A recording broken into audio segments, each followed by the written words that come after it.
ಇವತ್ತಿನ ವಿಡಿಯೋದಲ್ಲಿ ನಾನು ಸೋಯಾ ಚಂಕ್ಸ್ ಗ್ರೇವಿ ಯಾವ ರೀತಿ ಮಾಡ್ಕೊಳ್ಳೋದು ಅಂತ ತೋರಿಸ್ಕೊಡ್ತಾ ಇದ್ದೀನಿ. ನೀವು ತುಂಬ ಥರ ಮಾಡಿರ್ಬೋದು, ಇದು ಸ್ವಲ್ಪ ಡಿಫ್ರೆಂಟ್ ಆಗಿದೆ. ಬನ್ನಿ ಇದನ್ನು ಹೇಗೆ ಮಾಡೋದು ಅಂತ ನೋಡೋಣ.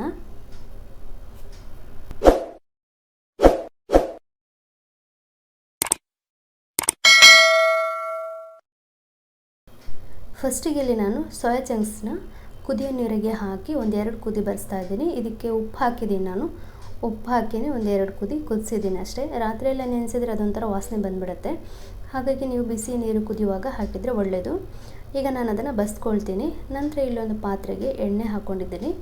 ಈಗ ಬಸ್ಕೊಂಡಿರೋಂಥ ಸೋಯಾ ಚಂಕ್ಸನ್ನು ಇದಕ್ಕೆ ಹಾಕಿ ಚೆನ್ನಾಗಿ ಸ್ವಲ್ಪ ಫ್ರೈ ಮಾಡ್ಕೊಳ್ಳೋಣ. ಸ್ವಲ್ಪ ಅರಿಶಿನ ಹಾಕ್ಕೊಳ್ತಾ ಇದ್ದೀನಿ. ನೀವು ಬೇಕಿದ್ದರೆ ಹಾಕ್ಕೊಳ್ಳಿ, ಇಲ್ಲಾಂದರೆ ಬೇಡ.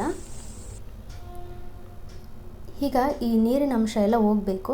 ಈಗ ನೋಡಿ, ಇದರ ನೀರಿನ ಅಂಶ ಎಲ್ಲ ಹಿಂಗಿದೆ. ಇವಾಗ ನಾವು ಇದನ್ನು ಒಂದು ಪಾತ್ರೆಗೆ ಹಾಕ್ಕೊಳ್ಳೋಣ. ಈಗ ನಾವು ಅದೇ ಪಾತ್ರೆಗೆ ಸ್ವಲ್ಪ ಎಣ್ಣೆ ಹಾಕ್ಕೊಂಡು ಒಂದು ದೊಡ್ಡ ನೀರುಳ್ಳಿನ ಕಟ್ ಮಾಡ್ಕೊಂಡಿದ್ದೀನಿ. ನೀವು ಯಾವ ಸೈಜ್ ಬೇಕಾದರೂ ಕಟ್ ಮಾಡ್ಕೊಳ್ಬೇಕು.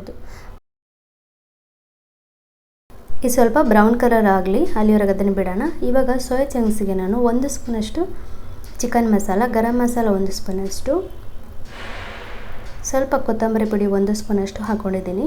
ನಂತರ ಖಾರಕ್ಕೆ ಬೇಕಾದಷ್ಟು ಖಾರದ ಪುಡಿನ ಹಾಕ್ಕೊಳ್ತಾ ಇದ್ದೀನಿ. ನಂತರ 1 ಸ್ಪೂನಷ್ಟು ಶುಂಠಿ ಬೆಳ್ಳುಳ್ಳಿ ಪೇಸ್ಟು, ಒಂದು ಅರ್ಧ ಕಪ್ಗಿಂತ ಸ್ವಲ್ಪ ಕಮ್ಮಿ ಮೊಸರನ್ನ ಹಾಕ್ಕೊಳ್ತಾ ಇದ್ದೀನಿ. ಮೊಸರು ಹುಳಿಯಿತು ಅಂದರೆ ಸ್ವಲ್ಪ ಕಮ್ಮಿ ಹಾಕ್ಕೊಳ್ಳಿ. ಇವಾಗ ಇದನ್ನು ಮಿಕ್ಸ್ ಮಾಡಿ ಒಂದು 10 ರಿಂದ 15 ನಿಮಿಷ ಬಿಡೋಣ. ಅಷ್ಟರಲ್ಲಿ ನೋಡಿ, ಈ ನೀರುಳ್ಳಿ ಕೂಡ ಚೆನ್ನಾಗಿ ಫ್ರೈ ಆಗಿದೆ. ನಾವು ಇದನ್ನು ಈಗ ಪೇಸ್ಟ್ ಮಾಡ್ಕೊಳ್ಳೋಣ. ಈಗಿದು 10 ರಿಂದ 15 ನಿಮಿಷ ಆಗಿದೆ. ಈಗ ಮತ್ತೆ ಅದೇ ಪಾತ್ರೆಗೆ ಸ್ವಲ್ಪ ಎಣ್ಣೆ ಹಾಕಿ ಕಾಯಿ ಮೆಣಸನ್ನ ಹಾಕ್ಕೊಂಡಿದ್ದೀನಿ. ಹಾಗೆ ಸ್ವಲ್ಪ ಕರಿಬೇವು ಹಾಕ್ಕೊಂಡಿದ್ದೀನಿ. ಈಗ ಈ ನೀರುಳ್ಳಿ ಪೇಸ್ಟ್ ಮಾಡ್ಕೊಂಡಿದ್ದೀನಲ್ಲ, ಅದನ್ನು ಈ ಪಾತ್ರೆಗೆ ಹಾಕ್ಕೊಳ್ತಾ ಇದ್ದೀನಿ.